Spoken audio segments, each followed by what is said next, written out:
जय बोलो देवादिदेव 1008 श्री भगवान महावीर स्वामी की जय जय जय। अहिंसा परमो धर्म की जय जय जय। परम पूज आचार्य गुरुवर श्री विद्यासागर जी महाराज की जय जय जय। परम पूज प्रमाणिक संत महामनामणि राय प्रमाण सागर जी महाराज की। यथार्थ को जाने बिना भ्रम नहीं टूटता और भ्रम के टूटे बिना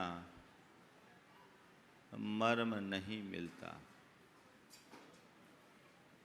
जीवन के यथार्थ को पहचानना सबसे बड़ी आवश्यकता है।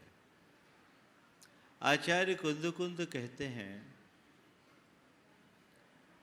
तुम वस्तु को वैसे मत देखो जैसे वो दिखती है, वस्तु को वैसी देखो जैसी वो है।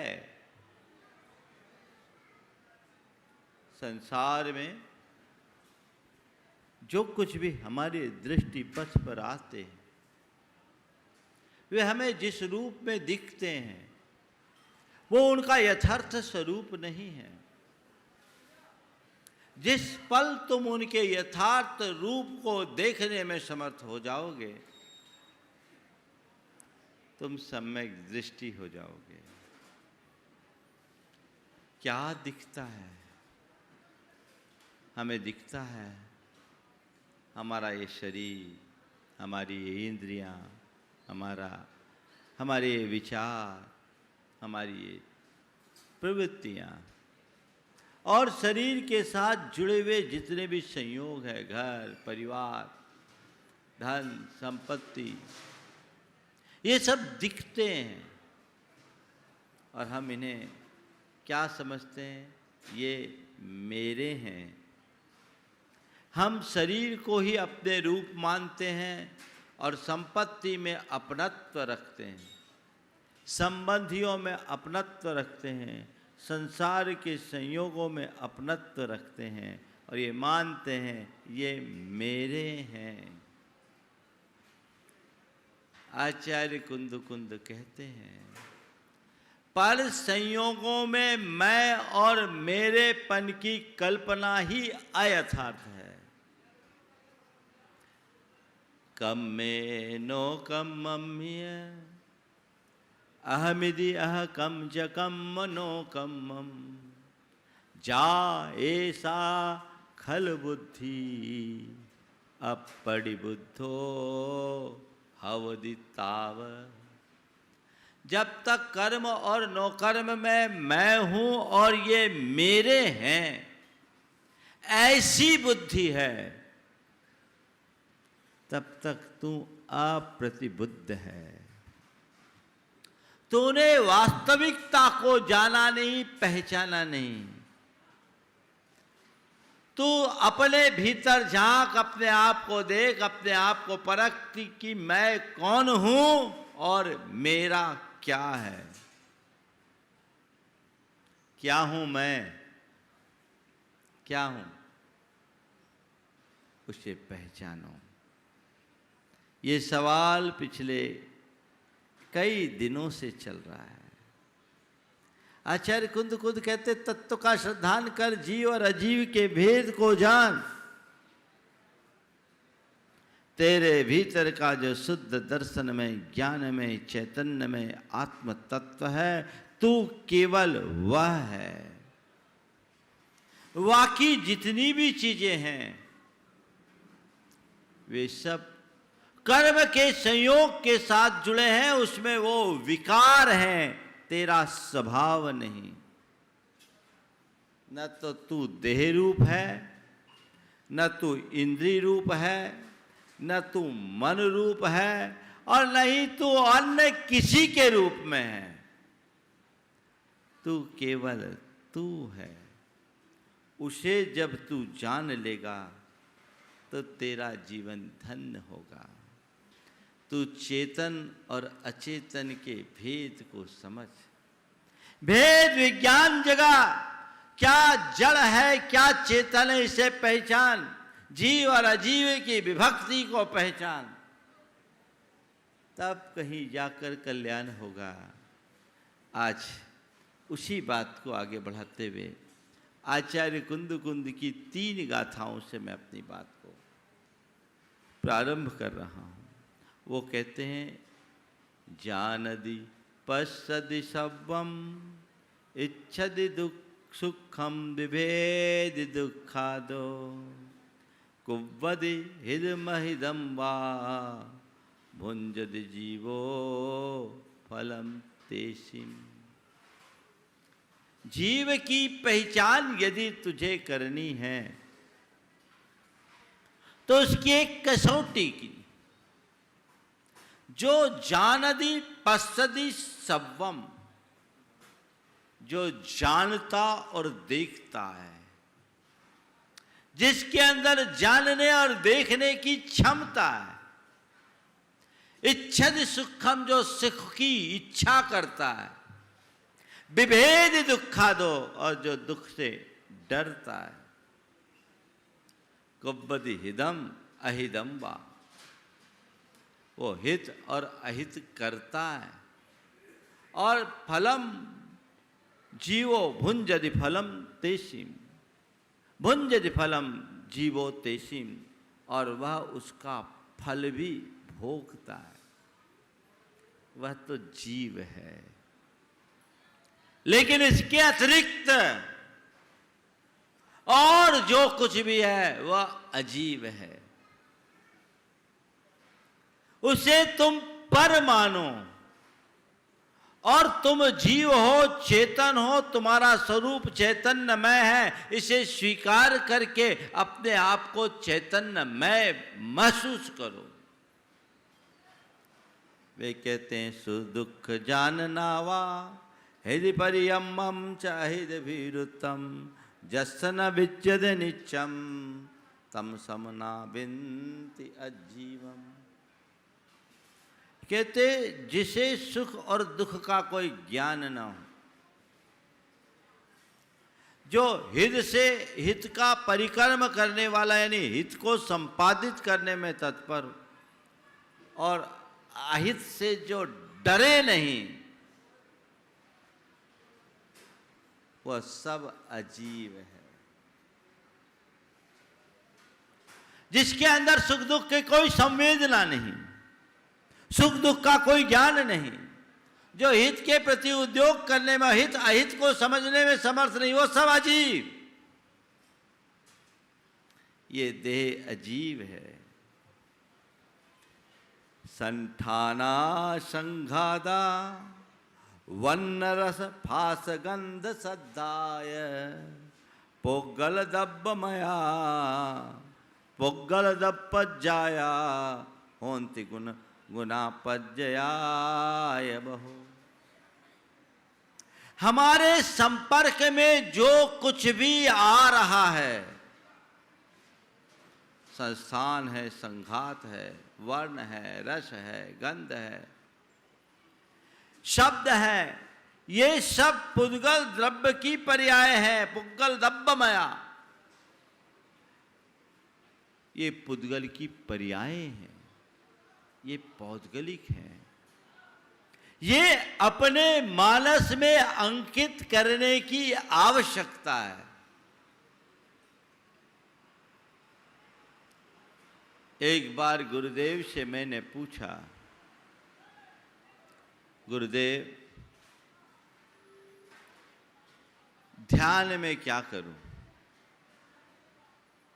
ध्यान में क्या करूं? उन्होंने बहुत छोटे से वाक्य में बड़ा गहरा उत्तर दे दिया। उन्होंने कहा, बस एक ही बात को विचारो, जो दिख रहा है वो मैं नहीं, जो देख रहा है वो मैं हूं। क्या कह दिया? जो दिख रहा है वो मैं नहीं, जो देख रहा है वो मैं हूं। कौन देख रहा है? देखने वाला कौन है? हाँ, मैं तो, पर कौन? ये आंखें नहीं।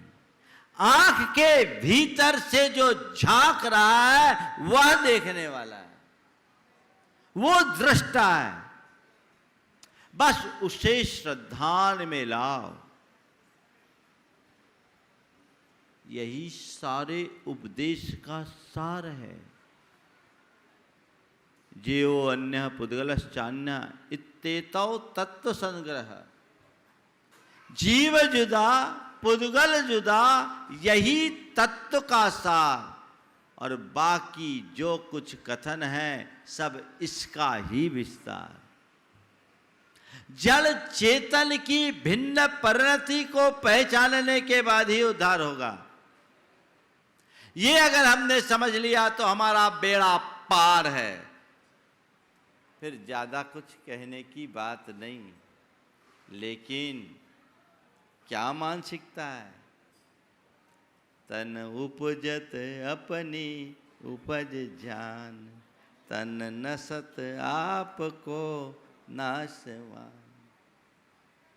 शरीर की उत्पत्ति को ही अपनी उत्पत्ति है और शरीर के विनाश को ही अपना विनाश। जब तक तुम मान रहे हो तुम सच्चे श्रद्धानी नहीं हो।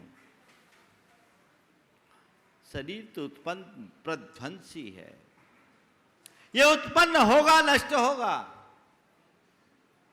और हमने अनादि से अनंत शरीरों को धारण किया है और छोड़ा है। ये ऊपर का चोला है, ये मैं नहीं हूं।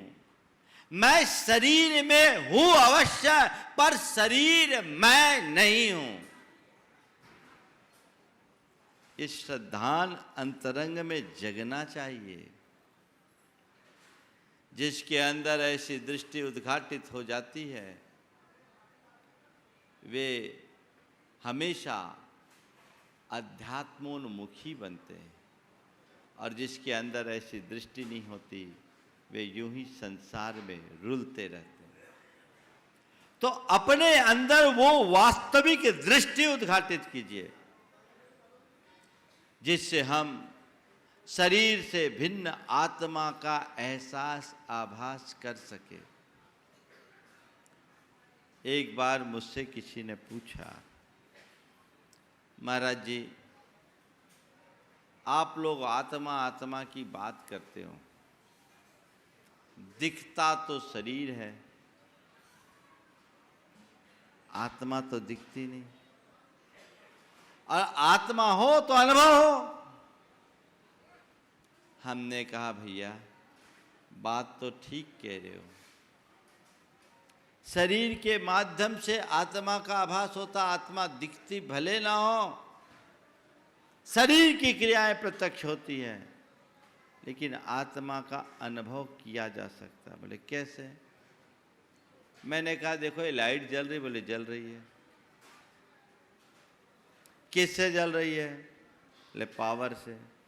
मैंने पूछा पावर कहाँ है? बोले वायर में। पावर कहाँ है? वायर में। तो देखो तो थोड़ा सा वहां पावर दिख रहा है क्या? मतलब वायर दिख रही है, पावर उसके अंदर है। तुम कह रहे हो वायर दिख रही है, पावर उसमें है, तो पावर है। तुम्हारा अभी कहना था जो है वो दिखना चाहिए, तो अगर पावर उसमें है तो दिखनी भी चाहिए ना। किसी ने पावर को आज तक देखा है? बोलो हाँ, देखा है क्या?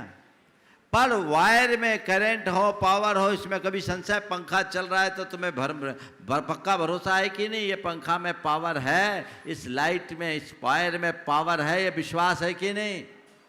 बोलो। ना दिखने के बाद भी तुम्हें विश्वास है। क्यों? क्योंकि हमने अनुभव देख लिया है, जिनने उसको टच किया है उसको शॉक लगा है ना।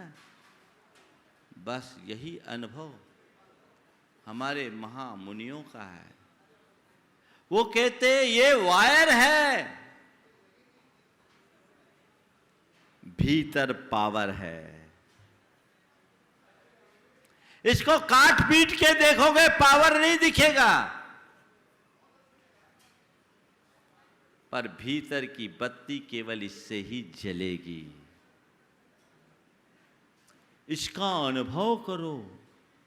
जैसे वायर को टच करने पर शॉक लगता है तो उसके पावर का एहसास होता है, वैसे ही आत्मा का स्पर्श करने में हमें अपनी आत्मा की शक्ति का आभास होता है। स्पर्श करो महाराज, वो तो आस्पृश्य है। वहां स्पर्श किस तरह का?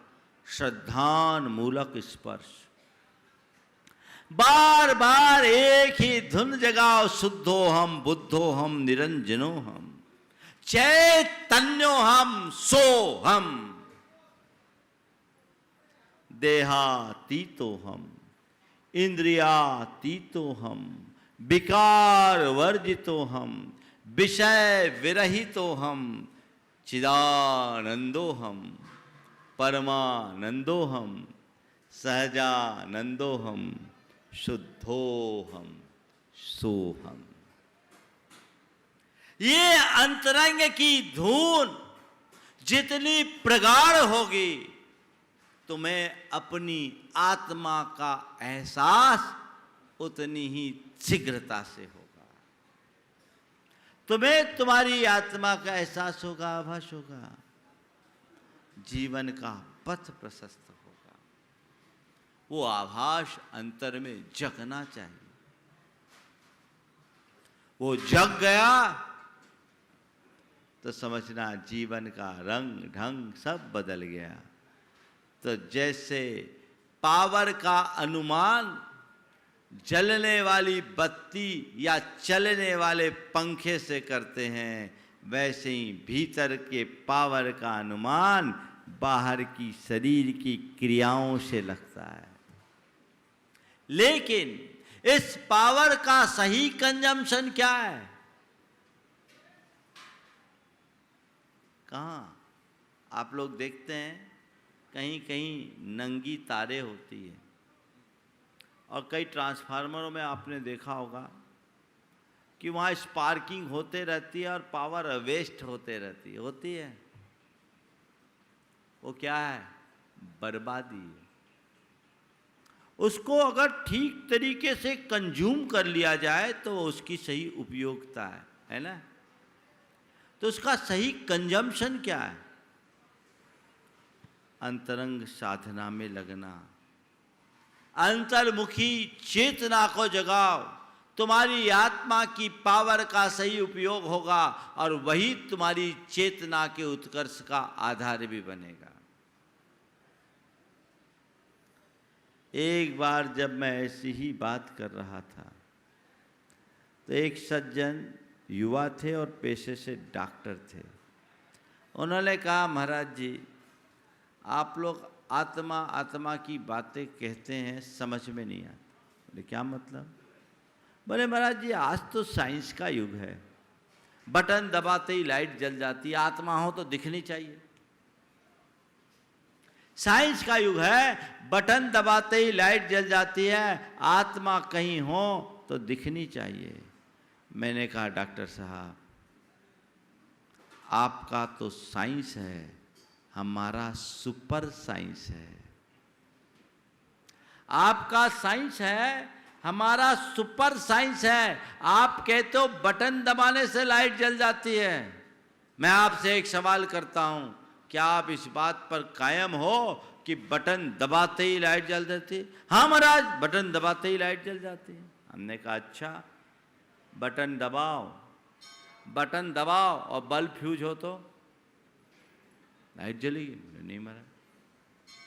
फिर आपने कैसे कहा कि बटन दबाने से ही लाइट जलेगी? चलो बल्ब भी ठीक हो, आपने बटन दबाया, लेकिन आपको पता है आपके बटन का कनेक्शन किससे है? कटआउट से है। कटआउट किससे जुड़ा है? मेन स्विच से। मेन स्विच किससे जुड़ा है? मीटर से। मीटर किससे जुड़ा है? पोल से। पोल किससे जुड़ा है? ट्रांसफार्मर से। ट्रांसफार्मर किससे जुड़ा है? पावर ग्रिड से। और पावर ग्रिड किससे जुड़ा है? पावर स्टेशन से। इस बीच में कितने खंबे हैं? इस बीच में हजारों खंबे, और एक भी खंबा उखड़ जाए तो बटन दबाने से लाइट जलेगी? बटन से झूल भी जाओ तो लाइट नहीं जलेगी, जलेगी क्या? नहीं ना। तो मैंने उनसे कहा डॉक्टर साहब आपका तो साइंस है, हमारा सुपर साइंस है, आपके यहाँ तो बटन दबाने की ज़रूरत है, यहाँ तो सब ऑटोमाइज है, ऑटोमेटिक सिस्टम है, यहाँ बटन दबाने की भी ज़रूरत नहीं है, केवल कनेक्शन ठीक करने की ज़रूरत है। आपका कनेक्शन ठीक हुआ तो पल में अध्यात्म की लाइट जलेगी। अगर लाइट नहीं जल रही है तो समझना सबके पोल उखड़े हुए हैं। कनेक्शन ठीक करो, ये अध्यात्म की साधना और क्या है? उस कनेक्शन को ठीक करने की प्रक्रिया है। अपना कनेक्शन ठीक हो जाए, व्यवस्थित हो जाए, ताकि हम अध्यात्म की साधना में अग्रसर हो सके और अपने जीवन का पथ प्रशस्त कर सके। तो निरंतर चलना चाहिए, तब हम यथार्थतः अपना हित साध सकेंगे। आप लोग क्या करते हो? चाहते सब हो पर करते उल्टा हो। हर किसी के हृदय में एक भावना होती है, मुझे आत्म सुख मिले, है ना? रहती कि नहीं? पर खोजते कहाँ हो? कहाँ खोजते हो? आचार्य कुंद कुंद कहते तू ज्ञान में सुखमय आनंदमय है, ये श्रद्धान कर। क्या बोल रहे हैं? तू ज्ञान में सुखमय आनंदमय है, ये श्रद्धान कर। है श्रद्धान?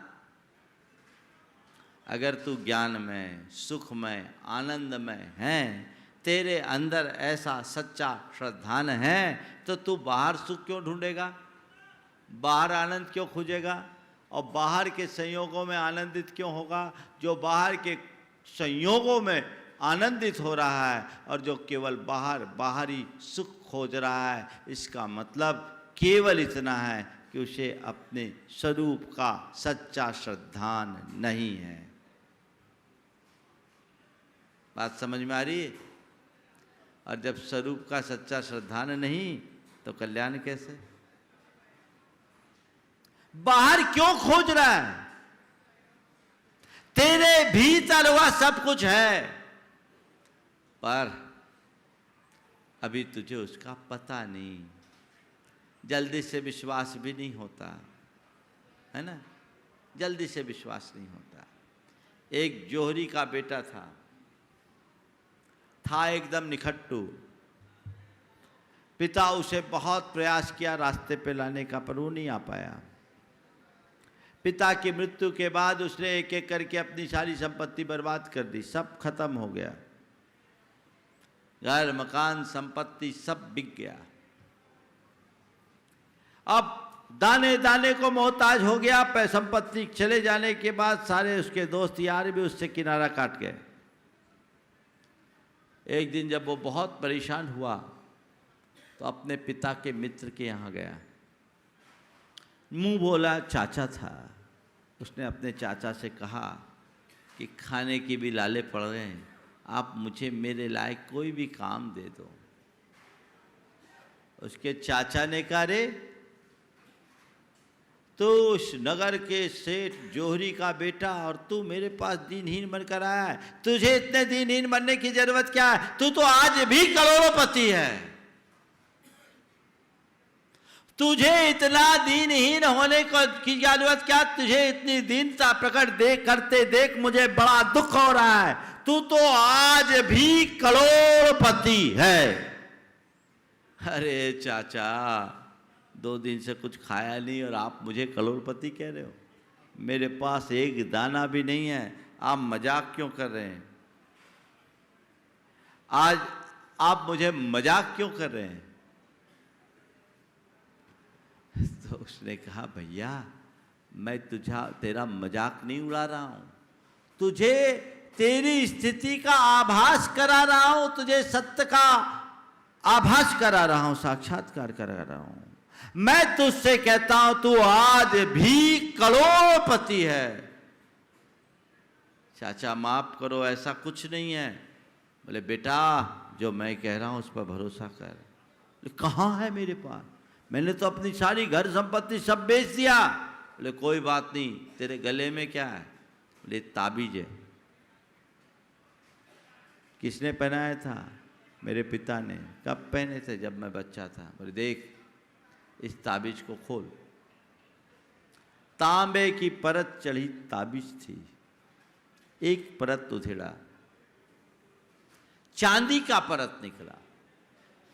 बोला इसको भी अलग कर। फिर अंदर सोने का परत निकला, पहले तांबी की परत, फिर चांदी की परत, फिर सोने की परत। उसे लगा अरे क्या, बोले इसको भी उखाड़। और जैसे ही सोने की परत को हटाया, भीतर हीरे का एक बड़ा नगीना निकल गया जो करोड़ों के मूल्य का था।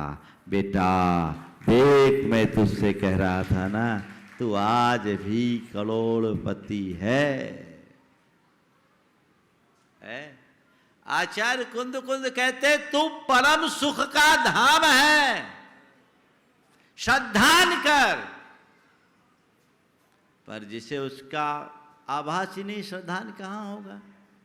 तो हम बाहर ढूंढ रहे सुख, भोगों में, विषयों में, पदार्थ में, उधर ही उधर का आकर्षण है, वहां सुख खोज रहे। और बार बार मिल क्या रहा है? क्या मिल रहा है? बोलो। जीवन में अब तक तुमने जो कुछ भी किया किसके लिए किया? सुख के लिए किया ना? सुख के लिए किया। सुख मिला? क्यों नहीं मिला? अनुभव क्या बताता है? आज तक तुमने जो कुछ भी किया केवल सुख पाने के लिए किया। सवाल यह है, सुख पाने की लालसा में तुमने इतना सब कुछ किया, क्या सुख मिला? बोलो, मिला? नहीं मिला। क्यों नहीं मिला? कभी समीक्षा की? समीक्षा की? हकीकत यह है कि मनुष्य सुख प्राप्ति के इस प्रयास में इतना ज़्यादा पस्त हो गया कि जो है अपने दुख को ही सुख मानने का भ्रम पाल लिया। दुख को ही सुख मान रहा है। आपने सुख पाने की कोशिश में अपने जीवन का समय, शक्ति, श्रम, संसाधन सब कुछ खपाया। खपाया कि नहीं खपाया? तो मिलना भी चाहिए ना। मिला क्या? आपने पैसा कमाया, किस लिए कमाया? हाँ, इसलिए ना कि पैसा कमा ले फिर शांति से रहेंगे। बोलो, यही है ना? थोड़ा जोर से तो बोलो। पैसा कमा ले फिर शांति से रहेंगे। पैसा तो कमा लिया, शांति मिली? बोलो, क्यों नहीं मिली? हकीकत अगर देखोगे ना तो पाओगे कि पहले पैसे कम थे तो शांति ज़्यादा थी, अब पैसे बढ़ गए तो शांति घट गई, अशांति बढ़ी। है कि नहीं? हाँ, आज तुम जो हो, आज से 20 साल पहले तुम्हारे पास इतना पैसा नहीं रहा होगा, पक्का। पर आज से 20 बरस पहले तुम्हें जितनी शांति थी उतनी शांति आज है क्या? बोलो। तो 20 बरस पुरानी स्थिति आ जाने का आशीर्वाद दे दूं? महाराज ऐसा गड़बड़ मत करो।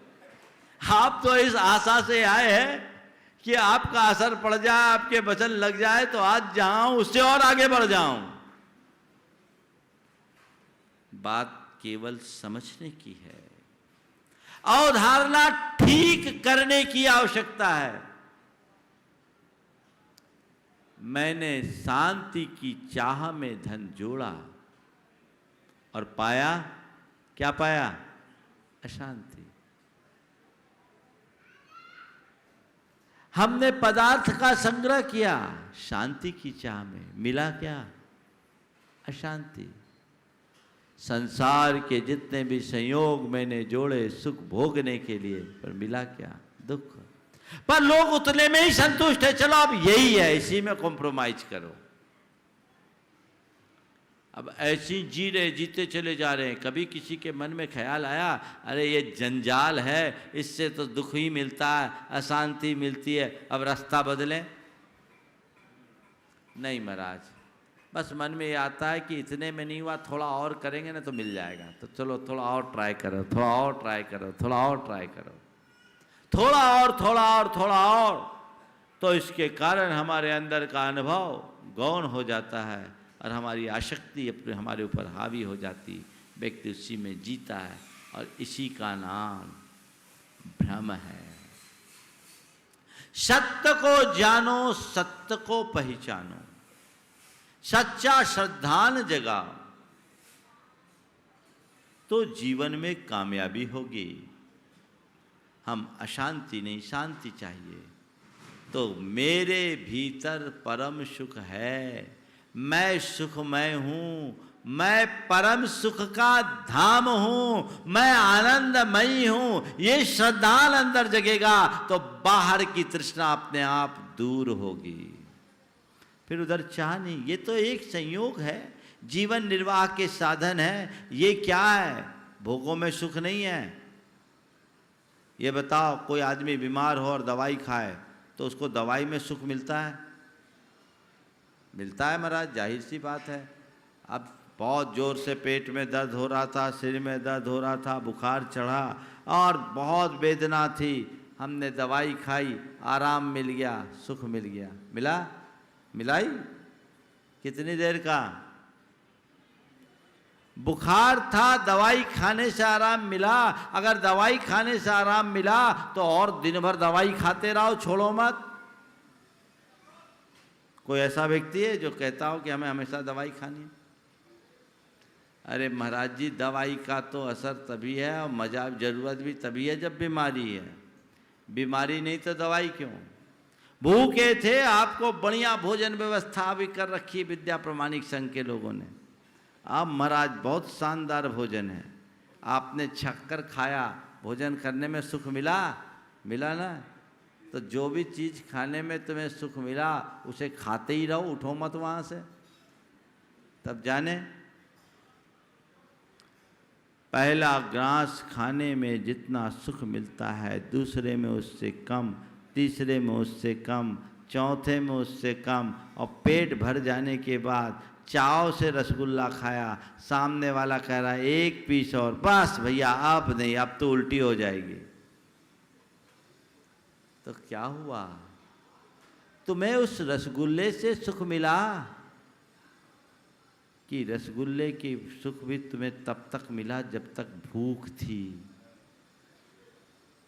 इसका मतलब रसगुल्ला का सुख पाना है तो पहले भूख का दुख जगाओ, है ना? तो जितना दुख होगा उसके प्रतिकार में उतना सुख मिलेगा। पर तुम हो दुखी होते रहते हो और उसके प्रतिकार से अपने आप को सुखी महसूस करते हो, मानते हो। सच्चे अर्थों में वो सुख नहीं, सुखाभास है। ये श्रद्धान आरोग्य का जो आनंद है वो औषधि में नहीं है। अगर तुम बीमार हो तो दवाई खाओ, पर अपनी चर्या ऐसी रखो कि स्वस्थ हो जाओ, दवाई खाने की नौबत ना आए, बीमारी न रहो। जब तक तुम्हारे अंदर भोगों की लालसा है, समझ लो तुम बीमार हो और उनकी पूर्ति से तुम सुख के अनुभव करने की बात करते हो, करो, लेकिन उनमें सुख की मान्यता मत रखो।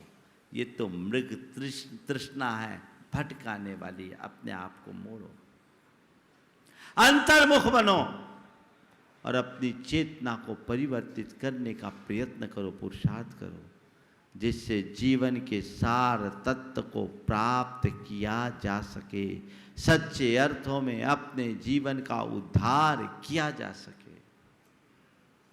तो वो भ्रम तोड़ना है भैया, इसमें सुख नहीं है। लगता है सुख जैसा, पर सुख नहीं, सुख तो अंदर है। मैं परम सुख का धाम हूं। मेरे अंदर उत्पन्न होने वाले संकल्प विकल्प ही मुझे दुखी बनाते हैं। मैं अपने इस संकल्प विकल्प के कारण ही परम इष्ट और अनिष्ट का भाव प्रकट करता हूं, और इष्ट अनिष्ट संकल्प विकल्प मुझे हमेशा परेशान और विचलित करते हैं। मुझे अब वो रास्ता नहीं चुनना है, मुझे अपने चैतन्य स्वरूप को जानना है। तो जैसा उस जोरी ने उसे बताया था, बेटा तू आज भी करोड़पति है, वैसे ही आपसे भी कहता हूँ तू आज भी परम सुख का धाम है।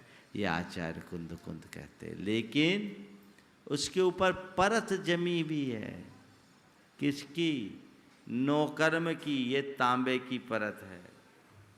फिर कर्म की, वो चांदी की परत है। फिर भाव कर्म की, वो सोने की परत है। जिनने इन तीनों परत को हटा दिया, वो परम सुख के नगीने को प्राप्त कर लिए, सिद्धत्व को उपलब्ध कर लिया। हम लोग कल पारसनाथ भगवान का निर्वाण दिवस मनाएंगे मुकुट सप्तमी के रूप में। क्यों मना रहे हैं? उनने क्या पाया? राज वैभव सब छोड़ा ना, और कमठ के भयानक उपसर्गों को सहा, केवल ज्ञान पाए। बाद में संवत्सरण से भी बाहर आ गए, चले गए पारसनाथ स्वर्ण भट्ट टोंक पर, इतनी ऊंची पहाड़ी पर। क्यों गए? बोलो। इसलिए कि ये सुख नहीं है, सुख ये है। ये तो ऊपर का परत है, मुझे परत हटाना है। भाव भाव की कहानी यही है। उन्होंने उसे हटा दिया, परम निर्वाण को प्राप्त किए।